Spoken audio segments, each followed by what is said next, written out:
So why do you want to marry Rachel? Well, that's an easy question. So Rachel and I have been dating for a little over 7 months now, I guess coming up on 8 months now, which I suppose in the grand scheme of things doesn't seem like too long, but they've been some of the best months of my life. She's a wonderful woman. She treats me so well and is so forgiving when I don't treat her well and I make mistakes, and we share all the same values. She's drop dead gorgeous, and she loves God with all her heart, and she has a real heart for justice and to see God's plan lived out in the world. And so there's no one in the world I'd rather be with more, and no one I'd rather spend the rest of my life with and raise kids together. So to not do it would just be foolish. What's your first memory of Rachel? Well, Rachel and I were friends for a few months before we started dating, and the first memory I have of Rachel is at karaoke at Hidden Cove, a little dive bar here in Chicago. Maybe probably my first week in seminary. She'd already started, she was ahead of me. And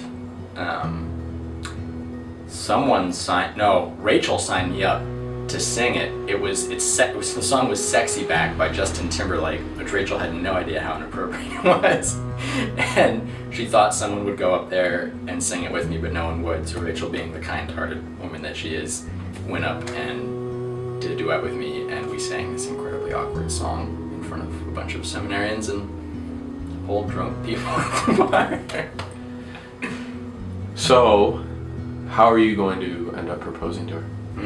What's the plan? Yeah. So, my plan is to surprise her at the Lincoln Park Zoo, where we're going on a date. So the zoo is all lit up for Christmas, called Park Lights, and they call it Park Lights. And there's a bridge there that has a beautiful view of downtown Chicago. And so we're going on a date, and at the bridge, I've already dropped a few hints that I want to take photos of downtown Chicago at night. And we've started talking about taking a few photos for a save the date, since she knows we're starting to move towards engagement. So I'm going to set up my tripod as if we're going to set up a photo that we're going to take together for a possible save the date. What she doesn't know is, instead of taking a photo, I'm going to have video rolling. And as I put some stuff away in my bag, I often ask her to, when we're taking photos when we're together, I ask her to hold something as I change lenses. And so I'm going to hand her a lens cap and say, hey, can you hold this? Then I'm going to put my bag down on the ground, so I'll be on one knee as we're getting ready, and I'm going to pull out the ring, and I'm going to say, hey, would you hold this too? And then I'll ask her to marry me. And hopefully, if all goes according to plan, it'll be on video.